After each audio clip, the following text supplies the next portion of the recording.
morning, Mincy. How are you? Good morning, Mr. Whale. How are you?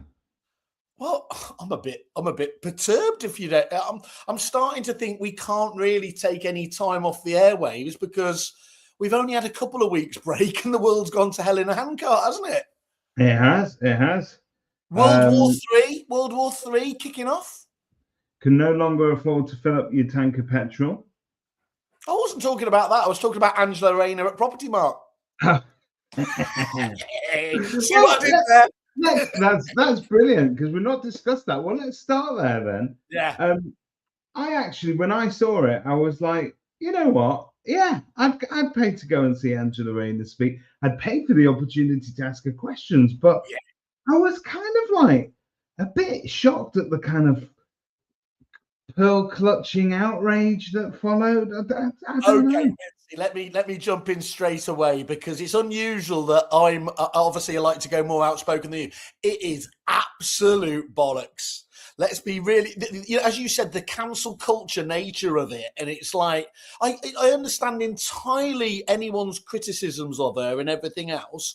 But you don't. This isn't like a platforming Nick Griffin, is it, from the BNP or anything else like this? If she's willing to actually stand up there, and you've got to say this, much as she's pocketing a tiny amount, which I believe she needs, or a decent amount, the ability to say that she's going to take any questions and everything else, that would get me a ticket at PM1 just in itself.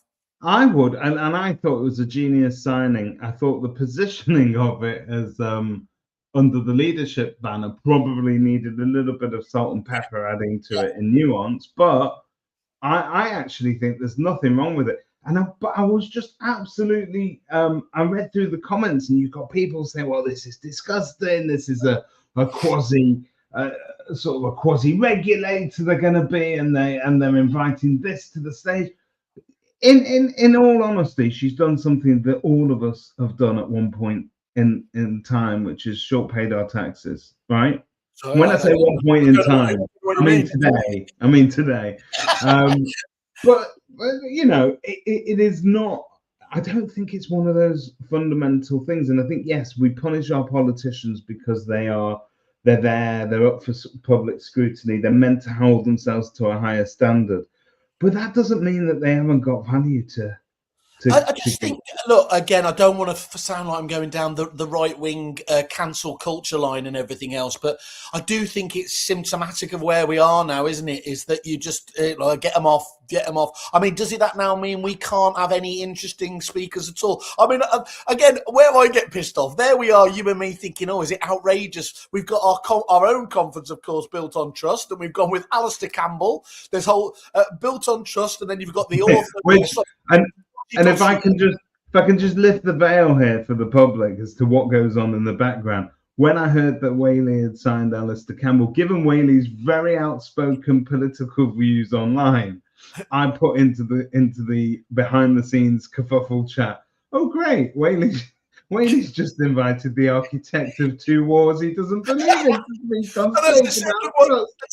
And somebody has said, "Hold my point," haven't they? And they've come back and I've done it. I said, "I don't know what we want to." I tell you what, it reminds me of though, Mincy. And this was can I understand this a bit more? When I went to Arek many moons ago, there was absolute furore because they were getting on stage Jordan Belfort, aka the Wolf of Wall Street.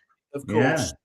And actually, I've only just remembered this bit, but it was actually back then when he was at Pygots, but it was Mr. Nathan Emerson himself who, when there was a massive queue to obviously after his speech to go and get his signature and everything else there, and I thought, there's no way I'm getting to the front. Nathan, in his indomitable can-do fashion, pushed me to the front saying, this gentleman's come all the way from London, England to see you. He's your biggest fan, and got me with loads of photos with Jordan Belfort with my old reprint brochures saying the wolf and whale of Wall Street.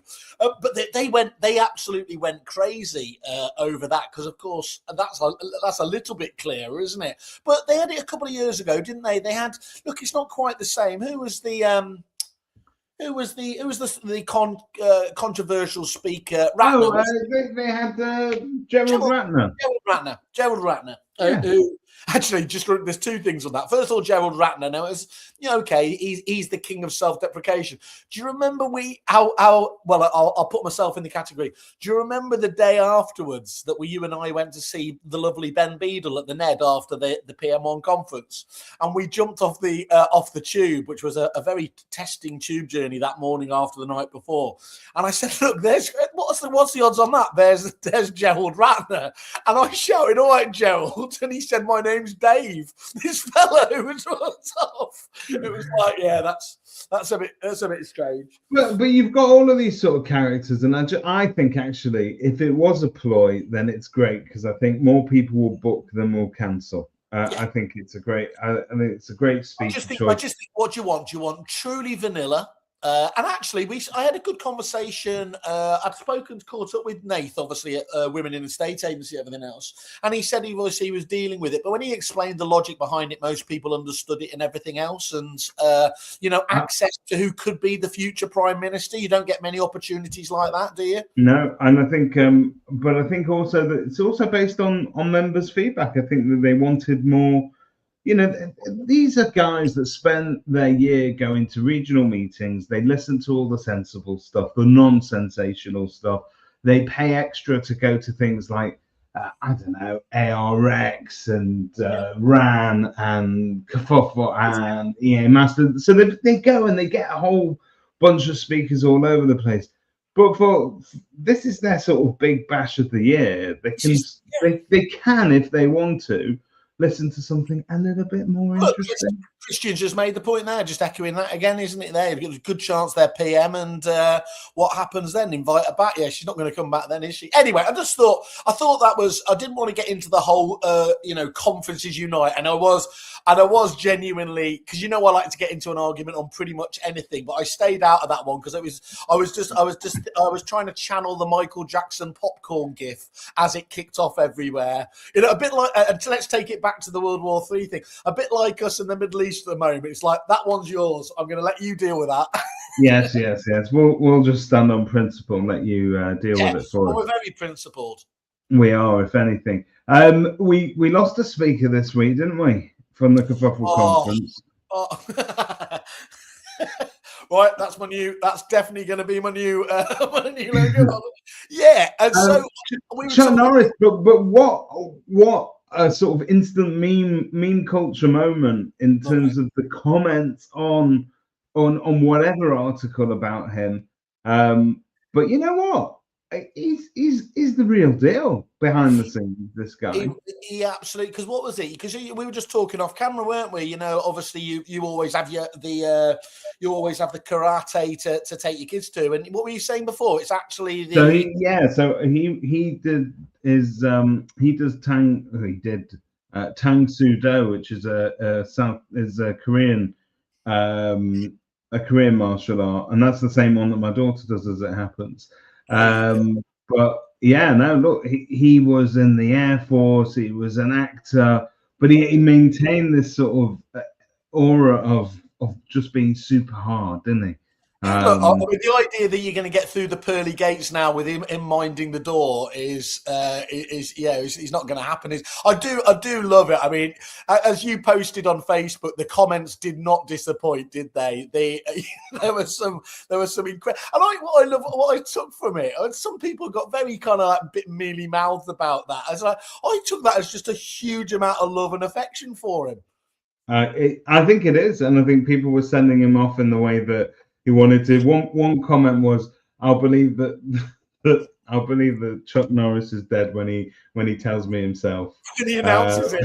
When he announces it to the world. Or loads of them were like, "Death has just had a near Chuck Norris experience." Yeah. Chuck Norris didn't die; he just completed life. Well, one of the things we spoke about conferences, it's very much like that song, "It's My Party, I'll Cry If You Want To." And it's wonderful because we get to sit down and do it. Do you remember I said I wanted Brian Blessed? We're going to have to get Brian because I couldn't live with myself if we didn't get. Yeah, exactly. Gordon's alive. Whaley's alive. Whaley, talking of conferences, let's just wind back a second. We've not done. I don't think we've covered this since you went to it, but you're wearing a lovely sweatshirt today. Show us. It's a conference. No, you know, your lack of apostrophe in it's aside, how was that not a conference? Was it not a conference? Was it a conference? What were your takeaways? What was the takeaways? Look, it's just part of the calendar now, isn't it? I think they found a really, really good balance now. You know, obviously what they brought to the table. There's always been emotional, real speakers at various conferences, but I think they made it more. More believe. We spoke before. You know, the reason I wanted to get Anne Deckers at the RAN conference, as she was already committed to the Weir one, there is you listen to those people within your industry. I think that's where it's great to have these people outside of industry give inspirational speeches, but actually 10 times more powerful, isn't it, to have people that you know and respect and actually didn't know the full story talk about it. So I think Verona just does such a fantastic job there, but the team around them now at that top level is just so impressive that they can pull that batch together. Obviously, it's sold out with quite a way to go and everything else. I'm not being funny. I still don't get the idea that it's not a conference. Well, so that's what I wanted to ask you, because from what I could see, there were still exhibitors, albeit perhaps in a slightly more relaxed environment.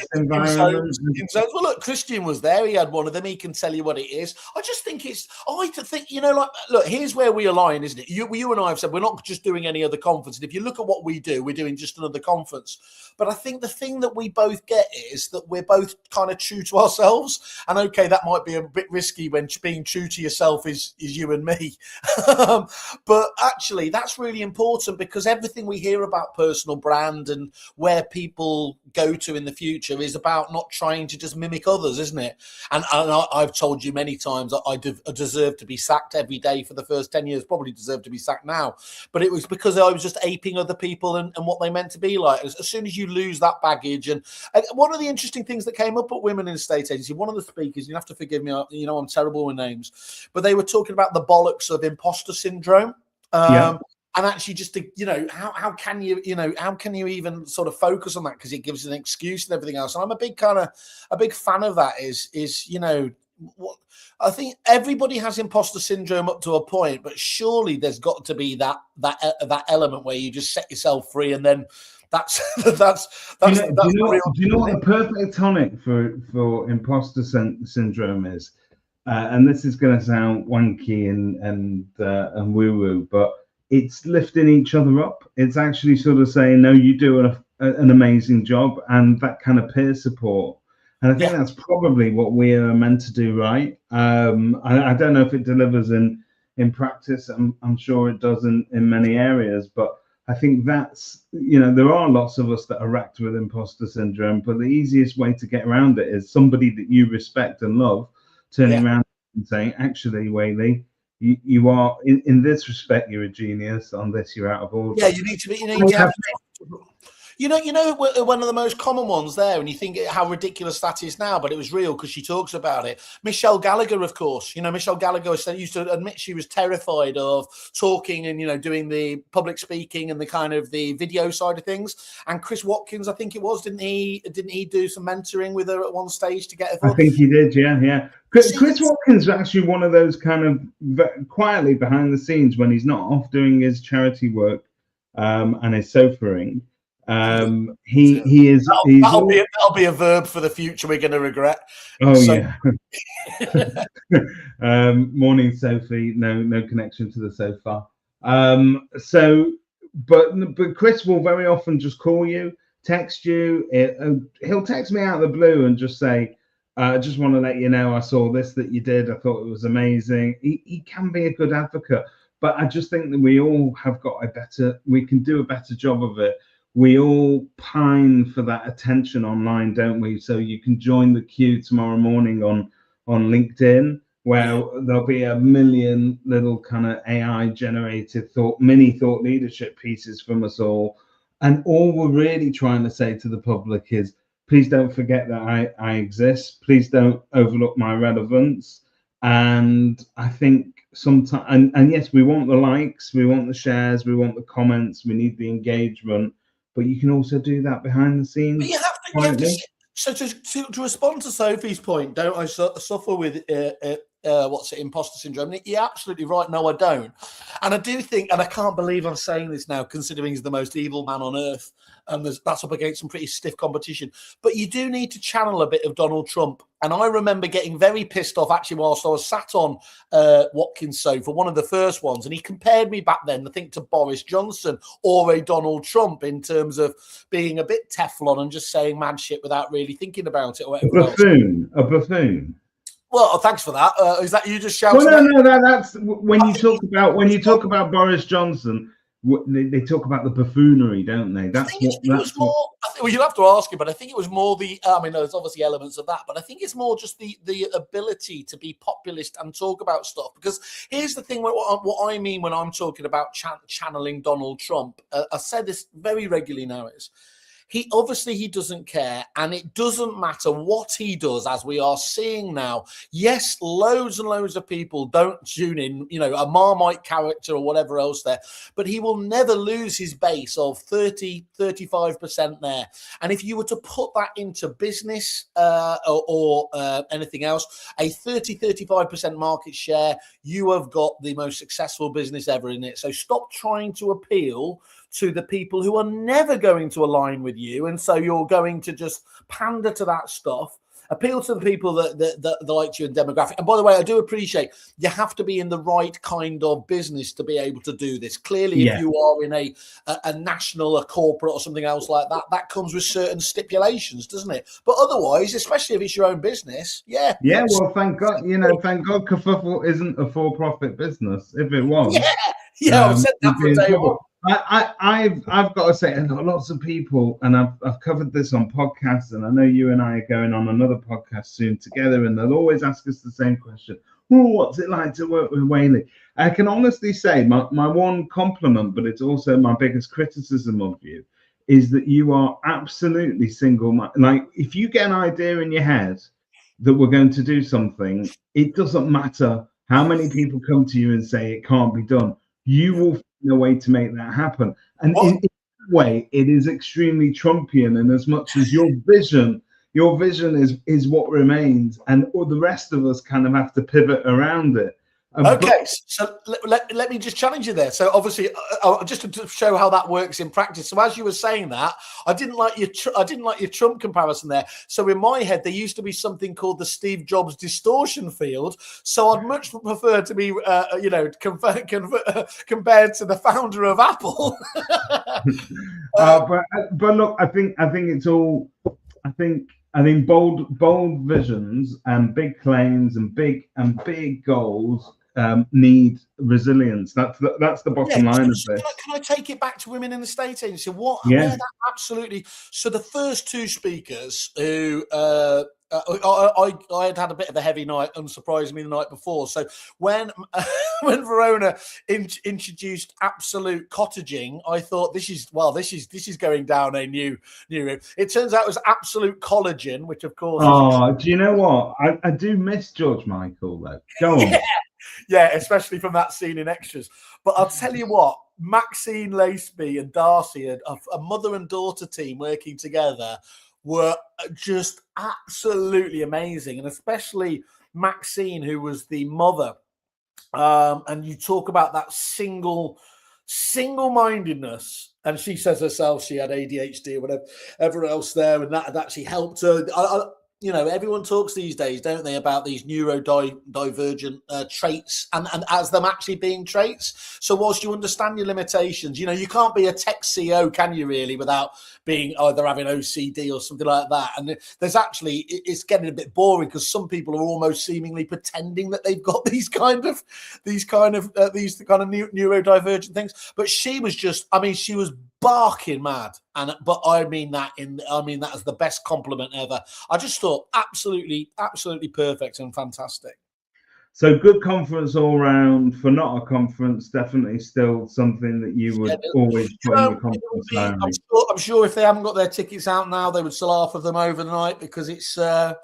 And I still come back to what Verona said, I think it was last year or the year before, when they know they've really, they've cracked it already. They don't need me to say that, but the way they've cracked it is where it's not just being spoken about as a women's event, and actually from the first early days, and to have the wonderful Matt Baldock on stage at a panel now, that was surprising. Matt kept that a secret from me because he was worried I was going to wind him up before his big appearance. But he did ever so well, didn't he, for a little man? Yeah. I just think it's the audience now is. You can you judge people by the friends you've got, which has always been a problem with me. But actually, the kind of people at the conference as well, and it's a really strong attendance. Your problem is that everyone's your friend. Yeah, to my face. That's what happens when you stand at the bar waiting for orders. But yeah, are you okay? I'll get you something.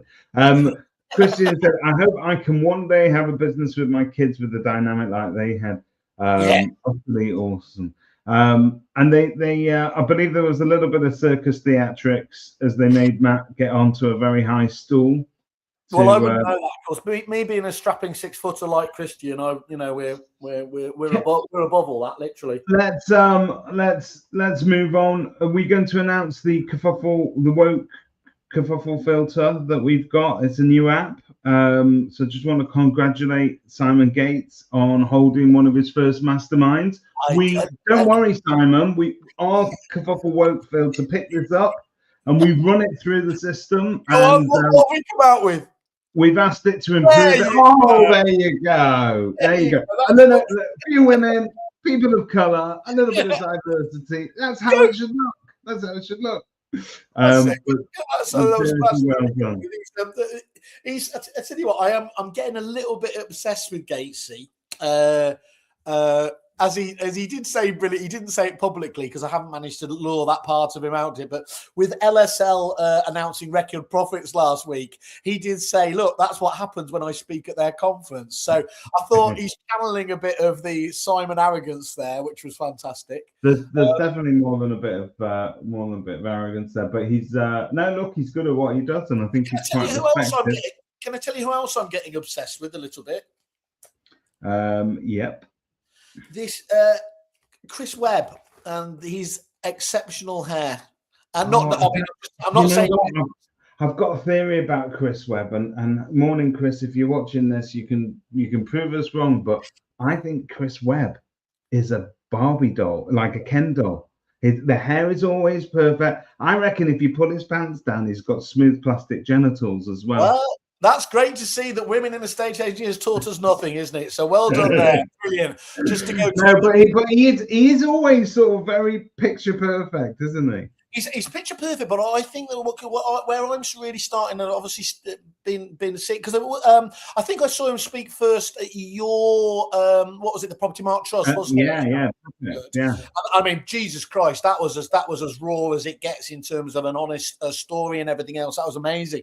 But I saw him again. I've been seeing obviously the stuff he's doing out there anyway in agency world, and I saw him on a Repeat webinar the other way, which I would just buy hats off to Tar and the marketing team there. Calling it "Leave No Leads Behind," playing on the whole Marines kind of thing, I thought was fantastic. But Chris was on there doing a whole piece with Paul Jameson and Kieran McGurk there.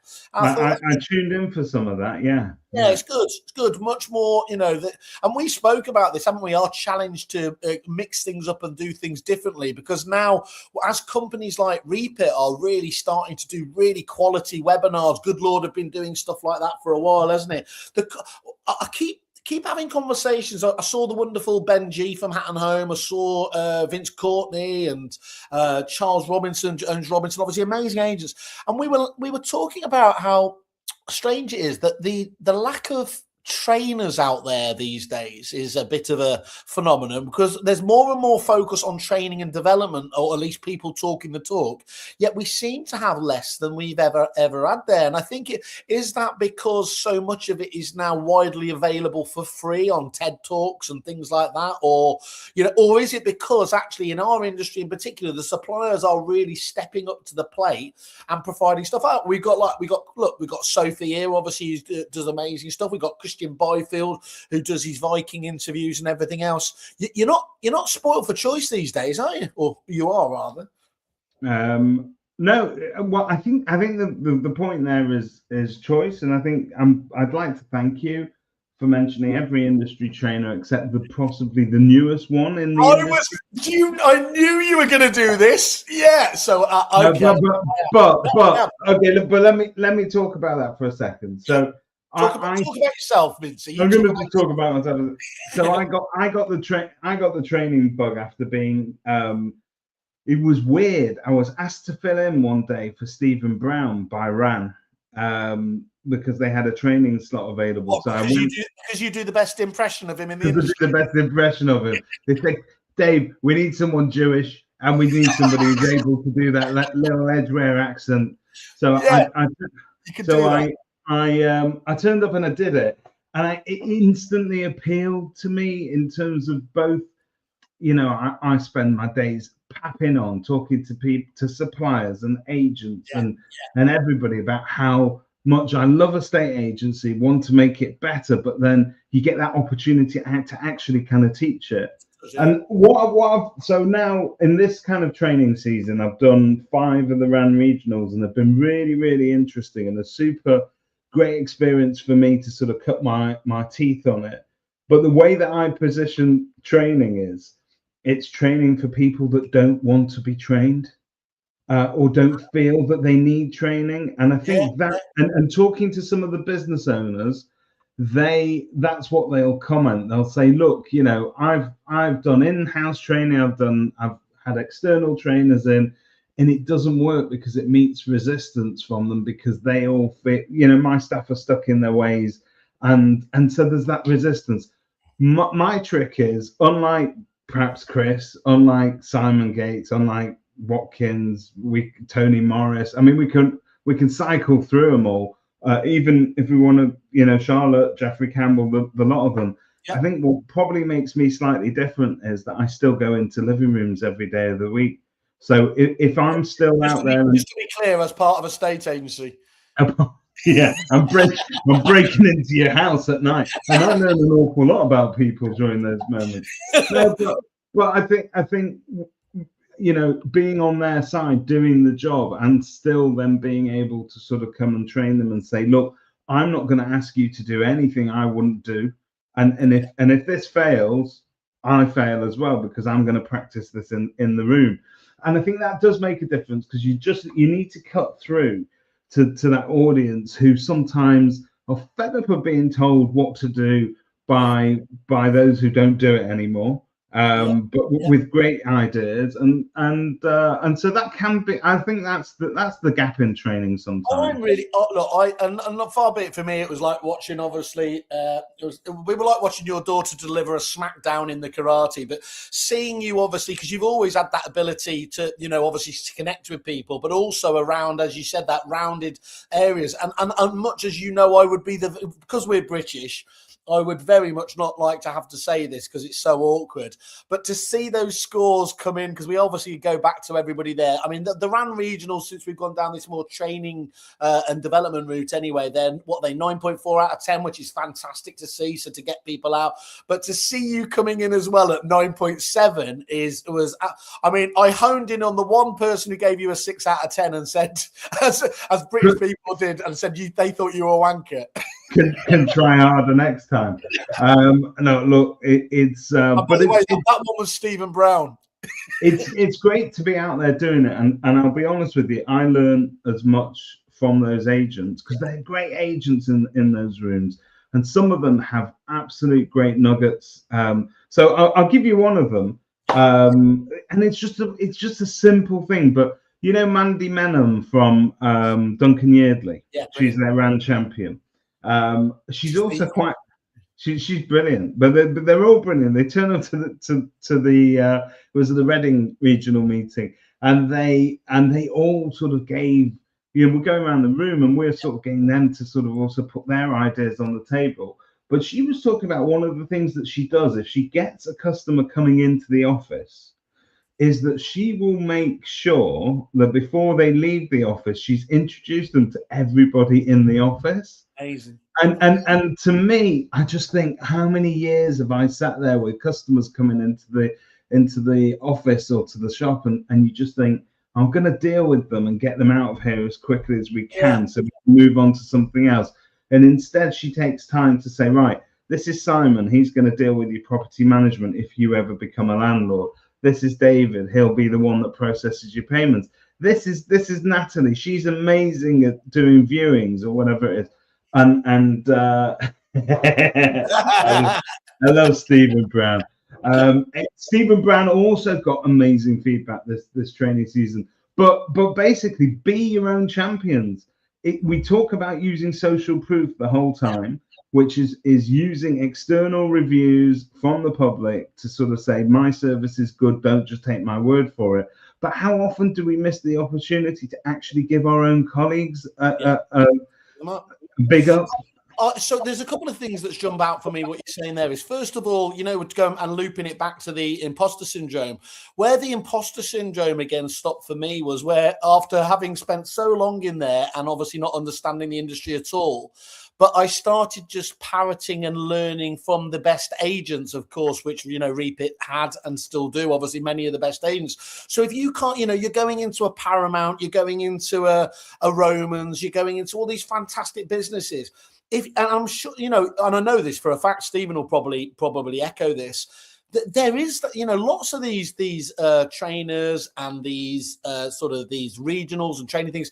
Half of it is that learning and that echo chamber from the best agents, isn't it? And I think I absolutely adore that's how it should be. And if you're not, this is the thing. This is what you can't get digitally, isn't it? You can't have that round robin kind of experience you can off the back of having that experience. The other thing is, the best agents, I just think, there's that Pareto rule, which is absolutely true, that the Pareto 20% are getting better than they've ever been. And what you just said there, when I went into Jones Robinson's office on Monday down in Newbury, and if every agent was like that, that old bullshit veracity index and everything else, it wouldn't even exist. The people are on, they couldn't have been any more forthright, any more, jumping up to greet you. I've always said you can, within 5 seconds of entering an office, you can tell whether it's a successful estate, if there's a buzz, if there's telephone calls going on rather than somebody just typing away on Facebook and everything else. So I think there's, it is a bit of an arms race with the best getting better. And let's be honest, yes, there's a slug of agents in the middle, but there's also a whole host of zombie agents that are doing almost next to nothing. And you and I look at the stats, don't we? Whether you're looking at a 20EA or a Spectre or anything else like that, that's absolutely borne out in what the market statistics tell us. It's crazy that, because on the one hand, there's a universe where two opposing views can be held equally. And don't invalidate each other. But I walk around with the belief that there is some fantastic estate agency going on out there. And because I choose to surround myself with fantastic estate agents, and I'm lucky enough, privileged enough through the work that we do to be surrounded by great estate agents, I assume very often that is the standard of agency out there. However, ... I also then occasionally get reminded that that's not the case. So I put a post online on Friday. This absolutely staggered me. So I noticed that a house in our local area, quite a high value house, 1.25 million, had appeared online as sold subject to contract. So it wasn't online yesterday, but today it's online on the portals and instantly sold. Now, I know, because I keep a track of my local area, that property sold in November of 2023. Yep. So it's unusual to see it on the market again at the same price and sold overnight. So you start to ask yourself the questions. I thought, and everybody in the office is going, is that right? Is that right? They've sold it again. Have they sold it again? What happened? Did the deal fall out of bed? And I thought, well, screw this. I'll just pretend to be a customer and call the agent. So I dial through to, this is on Friday afternoon, I called the agent's office and I said, oh, hello, I'm a buyer and I've fear that I might have lost an opportunity here because I've seen something come online and I can't believe I missed it because this is the area that I'm looking for and this is the price category that I'm looking in. And I saw that you put this property online and it's instantly gone sold. Have I missed my opportunity to see it? And the lady said, I'm very sorry, but it's not a real listing. It's not available. We sold it 3 or 4 years ago, which confirms that I was right. But we've got a glitch on our system and it's made it live and it's put it there online. And so I'm terribly sorry, but it's not available. And I just waited. I just gave it like a little bit of, I went, oh, that's a shame. So that's the end of it then. She said, yes, I'm afraid so. And that was the end of the call. And what staggered me is, potentially I'm a buyer with £1.25 million. Right? Bye. And she just went, sorry, it's a mistake, goodbye. And I've always been told, and I always believe that it doesn't matter how crap of an estate agent you are, you're not going to let business walk out the door. No. And lo and behold, this corporate agency actually sort of proved me right. And yeah, it was just a shame. Well, Stephen Brown's head's just exploded for a normally calm fellow, isn't it? But you hear about, I remember hearing the stories from Julian O'Dell and people like that, isn't there? All of those missed opportunities. It's pretty staggering. Well, by the way, well done for implicating yourself in a crime there of posing to be somebody else. But no, look, every now and again, we all have to do a little bit of mystery shopping. And you know what? If the competitor's watching today, just do better and I won't have to call.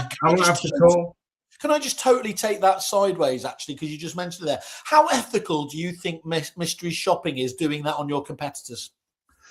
I think we all have, whether it's ethical or not, I think we've all done it. I know, I've sat in meetings this last week where agents have told me that they regularly ring around the other agents posing as a buyer to find out what fees are, or at least what the pitch is over the phone. So to a certain extent, we all have a go at it from time to time. Yeah. I think, you can overstep the mark there. I don't know how you can how do you benchmark yourself without knowing against others is the true. And I think that's why a lot of people go in for, for the awards and things is to, they might rule their patch, but how do they do against others? I think in general, if you're going to use mystery shopping exercises as a way to benchmark you against your competition, but also then to use it as a stick with which to beat your own team into better performance, I think I would steer you away from that. I'd say that, concentrate on your own. You've got enough going on in your own office. You've got enough problems. If I mystery shopped your own office, if I mystery shopped my own office, I would find the gap. So I think sometimes we need to just, I think we're too aware, and I've been guilty of this for years, of what the competition is doing, and trying to sort of align ourselves with what they're doing or using that as a benchmark, where I think some of the best estate agency businesses are those that, they plow their own furrow and they go for it. They've got a vision of their own and they stay in that lane and they're blinkered almost to their success. They've got an awareness of what the other agents are doing, but not because they're always, that phrase, comparison is the thief of joy or whatever. It does suck the joy out of running an estate agency business if you're constantly comparing yourself. Yeah, because as it nurtured, when they acquired Yomdale, they got that mystery shop element to it, don't they? And I was just trying to think, if you were going to go out there, I don't know where else you'd go to bar those guys, but I don't know how much merit is doing it through somebody else or doing it yourself, or as I said, I'm going to mop up some of the comments here, but just one. Stephen Brown has offered a very interesting perspective. He doesn't mean Easter, of course, so we're not offending any of our Christian watchers today. But check out the estate agent toilets, and you can tell how they look after their teammates. I was wondering where we were going with that. But do you know what? That's really interesting. I never thought about that. But there is, the toilets always used to be like in the army, like just a latrine. It's just you tell it, that you go. But it's not pleasant, and it's not necessarily pleasant for members of the team or for members of the public. And there is this change now where estate agents are putting a little bit more love into how they care for their staff. So you can check. If you walk into Normie, there's a fridge that's always fully stocked with drinks. It's a new thing. That is something that's happened in the past 4 or 5 years, but it's good for staff as it is good for the members of the public that come in and visit you. I just love the idea that Stephen has this sort of service and insists on with it, but before doing anything, I've got to go. Mystery shopping your jobbies. It's Stephen. I don't want anything else, but can I use your toilet, please? Stephen has said, sadly, that's too much the way scary. That's why 95% of agents are awful. Oh, there we go. Sophie Lang, do you think some agents are the zombie types because they don't care? It's a 9 to 5 and they're paid minimum wage or below as a basic. Are people valued in our businesses as individuals? I would argue that all good agents do this well. So going back to what you were saying originally about imposter syndrome and going back to the tip that Mandy Menon shared with us in that regional and talking about bigging up your own teammates. In actual fact, we have members of our team, or we all do, who have imposter syndrome within your business. Never mind in their life, they have it within your business. They don't know whether they are performing as well as they should be, or whether their teammates value them. And I think there's a bit of work to be done there about treating those individuals well as well. And I think what Sophie's saying there, I think, look, because let's be honest, it's bloody difficult to be great, isn't it? But there's no doubt at all, just like you can go into any business and, you know, so many of them don't look at how many, times you go into a restaurant and the service is absolutely appalling because we're British. When they come up and say, how was that? You say, that was amazing. And then you destroy them on Google afterwards. But I like this one from Sharon, just rolling into it as well. And I think this is a good point. I have serious office envy of some agents. They're like boutique hotels, beautiful. I think the key thing there is you're not being just compared to the agents, are you? You are being compared to other businesses as much as anything there. And whilst, some of those, I don't think you have to spend I don't think you have to spend too much, do you, to make this? Isn't about that making these marquee. No, a bit of acoustic paneling goes a long way, let me tell you. But Toby Martin was telling me a really good story because he's the latest to be talking at our conference and talking about the difference, actually how do you stand out in this AI age with customer service? And he was making a point, and I think it's on one of his. Go and have a look at one of his feeds because it's a great story. And it's about a couple who were in New York and they were just about to go home and they hadn't actually taken advantage of just having the traditional hot dog. And the maitre d' was listening as far as I can remember and just clocked this. And he sent the busboy out or whatever to go and get one of the traditional hot dogs. Now, this is where they lost me at this point, but they then put it onto the onto the proper plate and presentation. Silver platter with caviar on top, which is absolutely minging, and took that up. But here's the thing: that in terms of the life experience, here I am. That story is now. Toby only told me that on Friday. We've knocked it out there again. His feed, I'm sure, will do it for us. I've heard Nighty tell loads of those customer service stories there. To do that costs almost next to nothing, and the pay it forwards kind of butterfly effect is incalculable. And that's the difference, isn't it? That's the one about caring. There's so much of that going on in good estate agency businesses. Sophie Lang, I do have to keep telling the team to stay in their lane. Who cares what others are doing? It's not our business. Just concentrate on us and what we do well. I think there's something to that. I think also the football teams as well, they get inside their own heads sometimes when they are talking about the weight of the competition rather than sort of concentrating on what do we need to do to win this match strategically and practicing your set pieces.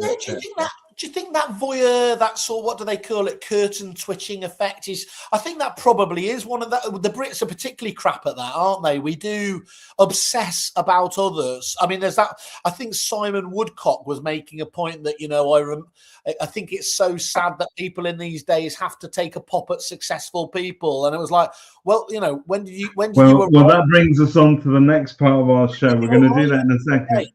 But it's like, when did you arrive in the UK? Because we've always been shocking for that, haven't we? In terms of that, we have, and I think that's why I think that point that we're making earlier about effectively giving, curing imposter syndrome by being each other's best allies and actually being each other's biggest fans, I think is the way that we cure that. There is nothing wrong with turning around to somebody else and saying, haven't you done well? And I'm so proud of you.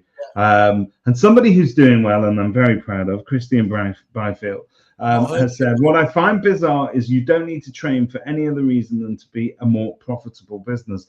And agents average an 8% profit margin, and that's terrifying. If you don't want to be better, give better service, do it to make more money. 8%, that's amazing. I should be making notes on this. Jesus Christ. Sharon's getting her paintbrush and hammer out. Euphemism. Sophie's got a sea view from her toilet. Vicky wants in on the mystery shopping of toilets, I think. Listen to Toby's podcast about customer service yesterday. Some great examples of how agents can stand out. Here we go. Looking and sounding brilliant, Wayne. Everyone's biggest advocate.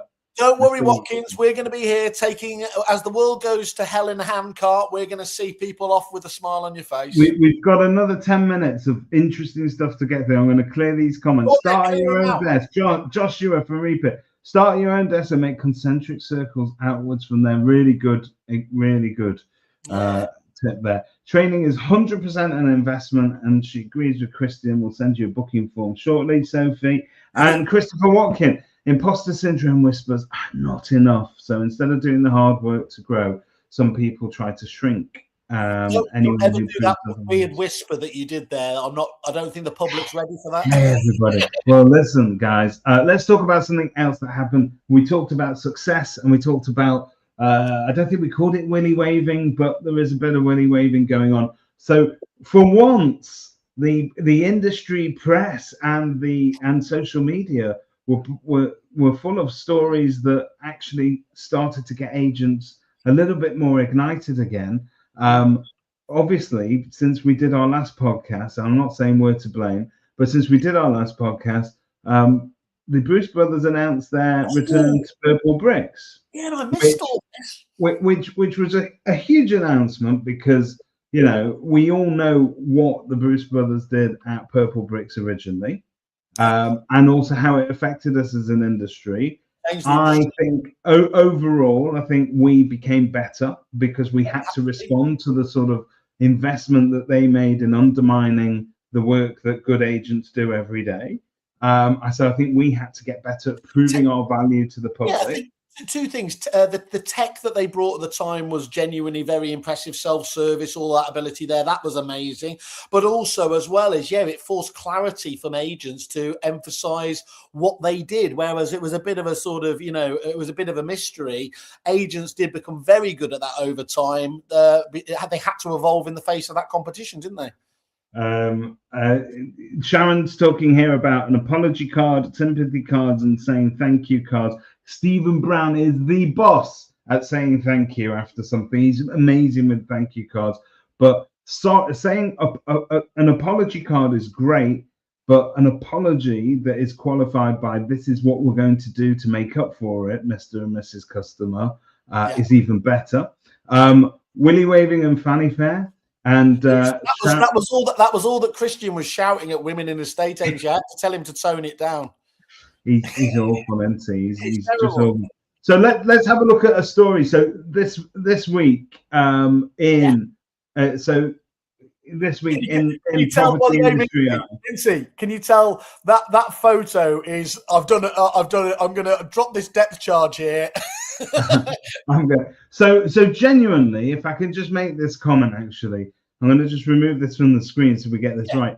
I honestly believe that for both of the businesses that we're talking about now, both Purple Bricks and EXP, having a public online spat is actually really good marketing for them. Yes, because they're all fishing from the same pond in terms of the sort of agents that they might recruit next to the business. Yeah. But secondly, I honestly believe that Adam Day knows exactly what he's doing by releasing that article online, being willing to say those things. And equally, I think that Kenny Bruce in his response knew exactly what he was doing as well. And I think that I don't think you could buy, I mean, Kirsty Franks might tell us differently, but I don't think you could buy this kind of publicity. So disagree. I think it is. It's a good old ding dong, as they said. And do you remember when Richard Branson back in the day was doing his Challenger brand to British Airways, wasn't it? Yeah. You couldn't get those two off. You know, it was on Have I Got News for You? It was Left, Right, and Centre. Where was anybody else in those conversations? So let's have a look at what Adam has been saying. So he's basically told everybody that he's reminded them of where it all failed. So 150 million in marketing spend later, the company was delisted from the stock exchange after being battered to within an inch of its life, then to be rescued by Charles Dunstone's strike. But Charles himself is about 50 million pounds worse off after taking it on. So that's Adam Day's words. So he then goes on to remind everybody that you will remember that Kenny Bruce backs Talk, or TAUK, the self-employed model that he and Michael's cousin Mark co-founded. All very cozy. So there's a lot of talk about what happens to TAUK now in the shadow of the one. Are they absorbed in, or yeah?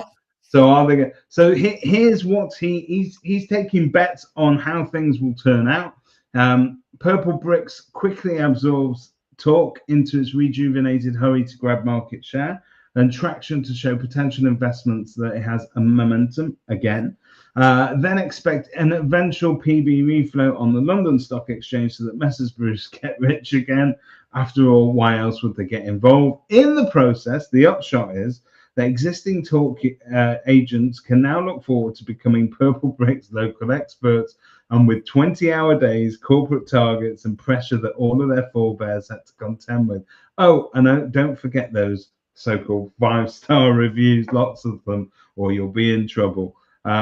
Yes, rising tides float all boats, but some boats sink too. Shots fired, my friend. Shots fired. It was, and then Kenny came back with a personal reply, didn't he? As I saw it on. He did. I'm going to just see if I can do that as well. If I can drag that up. We'll do that right now. By the way, whilst you're doing that, I couldn't help but notice that Stephen Hawking guessed my IQ thing in the right-hand corner. That was fairly special as well. Stephen Hawking's always been special. Right, Kenny Bruce. Honestly, what utter garbage in pie today. Why on earth would anyone think we'd change the fastest growing estate agency in the UK, let alone be absorbed? It makes absolutely no sense. Sorry, it might to those who want to say such things in an attempt to increase their downstream commission. Again, another dig at the overall model there at EXP. It's always amusing seeing people spend their own time worrying about Talk rather than focusing on growing their own downstream commissions. That's the height of some people's ambitions, whereas I want to help our partner agents, and Talk is exactly where it should be. So basically, he's saying very clearly there, the brand stays, the model stays, the ambition stays, but the noise, he's leaving it to others. And then he signs off by saying, I wonder how much said person had to pay for that advert. Again, I don't know. I think that just tells us everything we need to know about our industry press, but also how people view it. And you know, Kenny and Michael will be no strangers to using our industry press as an outlet for their own businesses and advertising source, so they'll know how the game goes. But the backlash online, so you've got people like Ian Macbeth and Tom McGee, and you know, all the quietly non-outspoken people stepping up on the comments to sort of say, come on guys, we're better than this. You know, it is bizarre, but I can see why Adam Day did it. It's great. it is a great. Well, it's good gossip, isn't it? I mean, look, at the end of the day, it's a perfectly valid conversation point, isn't it? I would suggest. I mean, clearly, what Steph Vass and they got on the estate agent with Chris Buckler and everything else. They've got some amazing people there and everything else, and have quietly been getting around doing it. And then obviously Kenny coming on board is, adds more flame to the fire, doesn't it? So there's no doubt at all. I think one of the comments in the bottom made the point that two dissimilar peas in the pod in terms of the models is but can you accommodate that? I don't know. But he's been quite clear about it. So he's stated his point now, hasn't he? Sophie's right. If you want to see competitive social media bashing done really well, but also actually quite nicely, the supermarkets do it immensely well online. So Lidl will troll Marks and Spencer's or Sainsbury's or Tesco, and they all keep going backwards and forwards. And the supermarkets do it very well, and they really do leverage that Paddy Power, Ryanair trolling Elon Musk. Did you see that? Off the scale, brilliant. I think. Look, this comes down to some people can do humour. Some can't, as we proved at Aiden's Giving. And basically, if you've got that ability to inject them, that's a very rare quality, isn't it? And I think, again, going back to understanding who your audience is, some people will say that's beneath us. You should be much more, you should be above all that. I disagree. I think you should be able to have that kind of, I know it's the almost overused, but that banter is not a bad thing. I'm glad to see. I am actually glad to sort of see it all come back again, because we need sometimes a little bit of competitive pressure to remind us why we need to still be convincing our public that we are better. I think, Adam, it would be really interesting to have the chat. And actually, he's at the conference, isn't he? He's talking at the Kerfuffle conference. It'd be really interesting to understand, though, does Adam pay any dues to what the Bruces did at Purple Bricks in terms of where he had his own online agency? And the thing, as I've always said, loved about Adam is he never had a pop like so many did at traditional agency. He just got on and did his own thing. But it would be interesting to understand whether he feels like the whole personal hybrid agent model where it's up now is as a direct result of that, and is an online model. Yeah, I mean, I'd be very careful if I were advising Adam Day on where he positions himself. I think that the personal agent business, so the self-employed type businesses, need to continue to position themselves as being as professional, as independents, great standards, and effectively a really good agent with the backing of a wider brand, but they are more personal and they're curating a much smaller patch, which is great. And I think that they should stick to that. Let's not make any mistake. Purple Bricks was not a good advert for good estate agency. Okay, the standard of their sales progression was shocking. Their local experts were anything but local.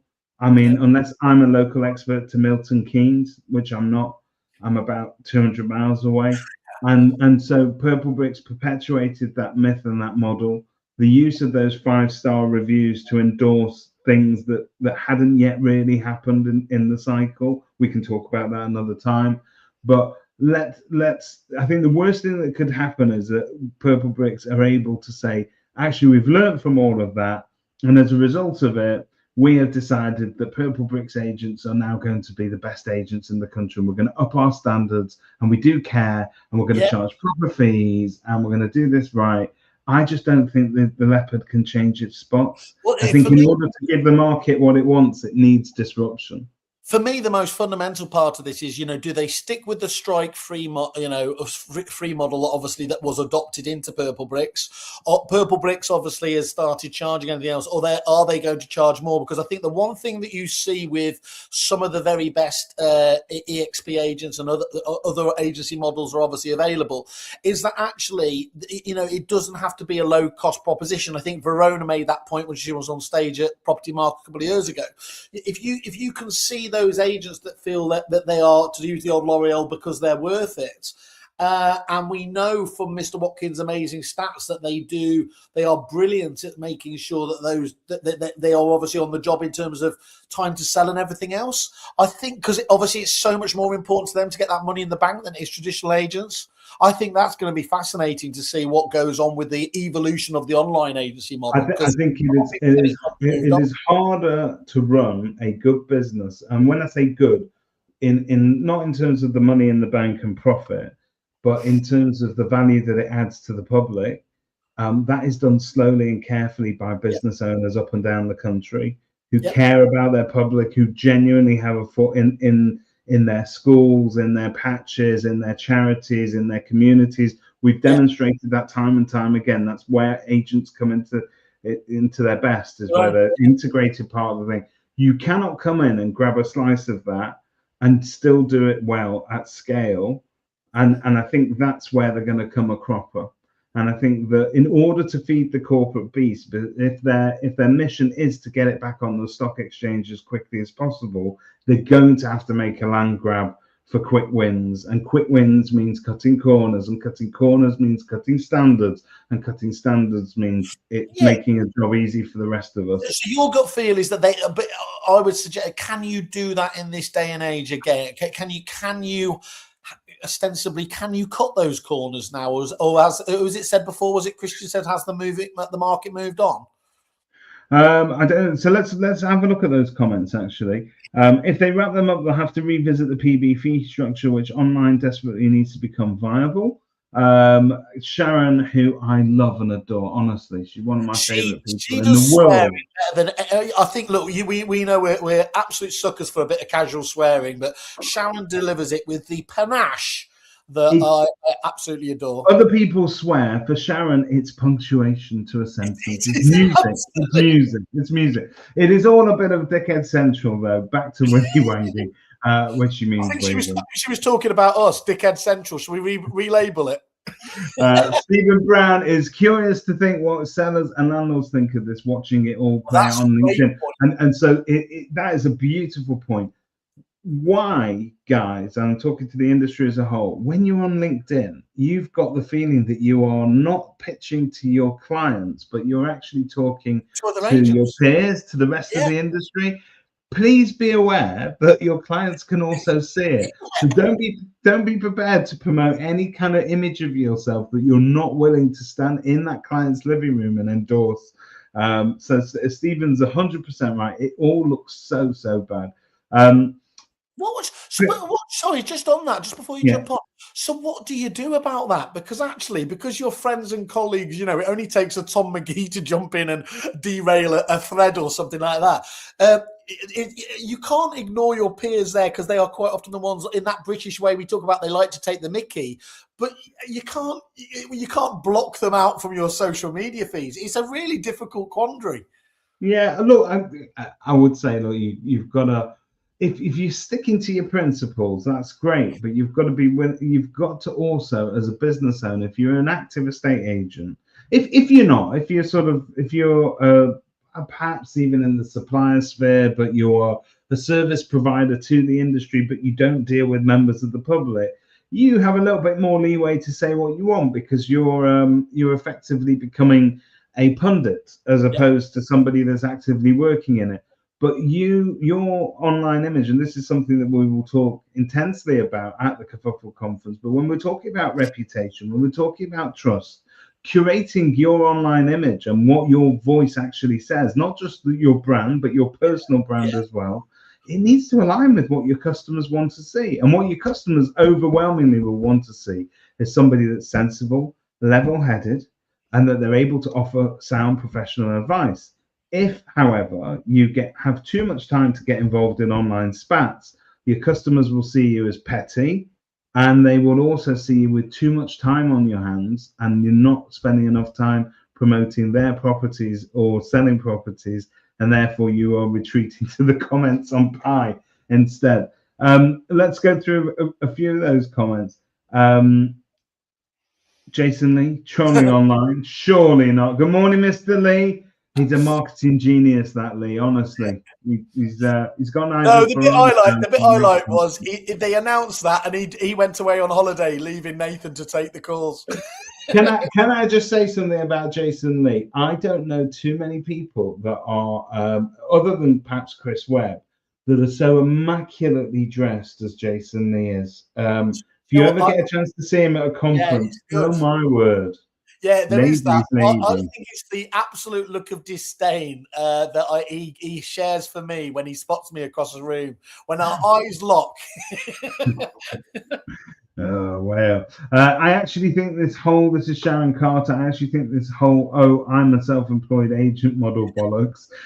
Say what you mean, Sharon. It's quite annoying. In my mind, you are either employed by an agency, corporate or indie, or you own an estate agency business, whether under a banner of some name of your own. Just bloody get on with it and sell some houses. Oh, I could kiss that woman full on the lips. Honestly, that really is. When I see, I think self-employed agents, because that whole downwards commission stream and all that nonsense they talk about, but effectively the pyramid structure means that they need to constantly recruit new agencies. I always like the benign Ponzi scheme is how I've christened it. Yeah. But it's legal. But the thing is, it shifts the focus of that agent from, hang on, I'm a really good agent. This is how I market houses. This is the value I add to my customers. That was a bit camp, wasn't it? It was really yeah. Maybe we should do a musical number. But then those agents are then pivoting and only talking about how great life is as a independent self-employed agent. I took the piss out of them last year at the conference. We had a little bit of a nicely worded you made mention to socks as to how many they get through in a day working from home. But you know what? There are downsides to being a self-employed agent. That the socks, although that was a joke about what they might do during their day, and the perils of spending too much time locked away in a bedroom on your own. Well, I think you need to move on. With access to the internet. But the other side of it is, why don't you just replace what you're doing online with actually talking about how great you are at selling houses? Yeah. And maybe other agents will then look to you and go, well, actually, I want to be a part of this success because this is great. As Chris keeps highlighting, please tell us once more about your capping. I thought that was something out the tripods. UK estate agency is already low cost on global stage. You can't disrupt an 8% profit margin on price. It has to be about quality and value. Yeah, he's right. So the battleground is shifting. I do wish Sharon would get off the fence and speak her mind more honestly. Sharon, you're not just a grumpy old bag. You're amazing. You need to get that. You need to get that on your sailboard, Sharon. Oh, by the way, have you seen Alex Pelosi's video? Oh, that was genius. I did like that. I like that a lot. For anyone who hasn't seen it, and we will try and post it afterwards, Alex Pelosi's sales board has been defaced, and they put like glasses on him like this, and Alex went on in probably the best example how to deal with this stuff socially, and he'd drawn on his face, hadn't he? And he sort of like just went out there and spoke about it. It was brilliant. Absolutely amazing. James White asks a great question. He always asks good questions. Do clients care if their agent is profitable? And what I would like to say is they should care.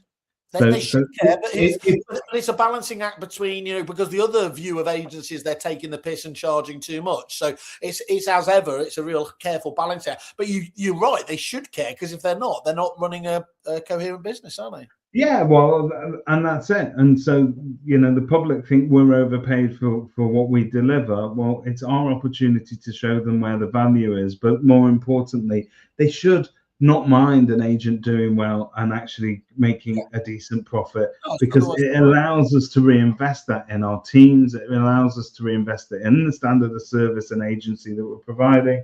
There are many, many reasons for it. If they want them to still be in business, to do the job, profit is a dirty word and something that we shy away of talking about. We see in the media how companies are slated for promoting profit, but as business owners, it's vital. You know what? if groups like ARX do anything well, it's teaching agents or people to basically be unashamed about the money that they're making. And that's good. James White, I tell clients that they've got to allow me to make a profit in order to have the incentive to sell their house and care about their outcome. Beautiful. Also true. Brilliant way of putting it. Apparently we passed the camp test.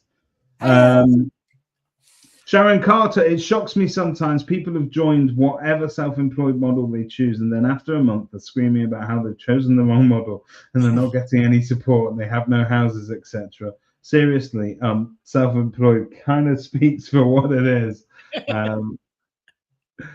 Agency done well can't be done on the cheap. Now, do you know what? I'd like to have that emblazoned on a t-shirt because that is absolutely the truth. Put it into Latin, class it up. Yeah. Do you know what though? Did you see the letting agents spat with a solicitor on charging certain fees? Yes. There's been a lot of that going on. But do you know what? Going back to what James was saying, I think it is my belief that although the cost in agencies obviously have risen incrementally in terms of employing people and everything else over the years, so it's harder now to make a profit than it ever was in terms of what we're up against. I also think that tech, although there'll be an argument that we shouldn't spend so much on tech, but if you're spending on the right amount of tech, there's some really low cost tech options out there that will make your business go a lot further more quickly. If I was a single agent, if I was so-called self-employed, I could pick 5 or 6 tech tools, I think, that would help me compete with some of the much bigger local competition. I'm not convinced by that. I think what we have seen is, because look, in the wider world, the likes of Aldi and everything else show you can be cheap and brilliant. Airlines, as we said, some of the airlines do really well there. I think what we can see is that the volume game in agency hasn't been demonstrated as being done really well yet on the cheap. I think that's absolutely true. But interesting. To see where this whole purple bricks things is going to go. Jason Lee, when PV was in full flow, paying upfront was bad. Now it's okay for agents to charge upfront. Will it be bad again now? It's interesting, isn't it? Because you have got that shift, so the whole kind of Ian Preston movement that's going on at the moment. Well, look, we're talking and we're obsessed with that because some of our agents are, seeing the, they've adopted it recently and they're absolutely knocking that out the camp. So, as I said, I think it's a really interesting point again, isn't it? Is it you always become the thing you hate? I don't know. I don't know. I think the purple bricks cannot just waltz back in and expect people to love them. And they need some USP to hook the public, and we'll see what they are very shrewd operators. So let's not underestimate what they're capable of. Still do huge numbers. That's the thing. Is people talking about, the public are not aware how damn expensive it is to run a proper estate agency. As agents, we should educate the public and clients to a point, of course, but they do need to understand how we are not a charity and what we have to spend out to get their properties on the market, SSTC, and finally completed. And I think that's also true. Agency used to have, this is James White, agency used to be a volume business due to the cost of newspaper advertising. It was a barrier to entry. So you could argue that we swapped newspaper advertising for portal costs and things like that. And James is just going to leave this here, but are self-employed models simply Rightmove resellers? Interesting. I'll tell you what I love about that is, I'm sure James won't mind me saying, we were doing the Agents Giving Golf Day, and James is quite vocal about some portals, and my memory is that he got appointed onto their team. But you know what's interesting about this is that I thought, well, we'll start today's podcast at 9:30 on a Sunday morning. We won't tell anybody that we're doing it, and we'll have no engagement, and it'll be a very slow show. But actually, you can see that agents have got a lot to say about doing things right, about investing in training, about conferences, about what else have we talked about today? We also talked about imposter syndrome. So much good stuff here and great value that we talked about today. And this is why I do like my Sunday mornings. Yeah, can I just say, it's not just a podcast. That's the overriding. It's a way of life. It's a way of life, I like to think. Thank you for. It's a knockout. Didn't he get arrested for Operation U-Tree? Leave it on a high. I'm going to leave you all. Oh, Graham Wilson, a late entry. Kerfuffle Ponds is just been sponsored by the Obsessed by EXP and PB. Thank you, Graham, for being our biggest fan. Yeah. Right, everybody, have a wonderful week. Mr. Whaley, you got anything special planned this week? Hope we're still all alive by next week. Oh, yeah, baby. All right, see you soon.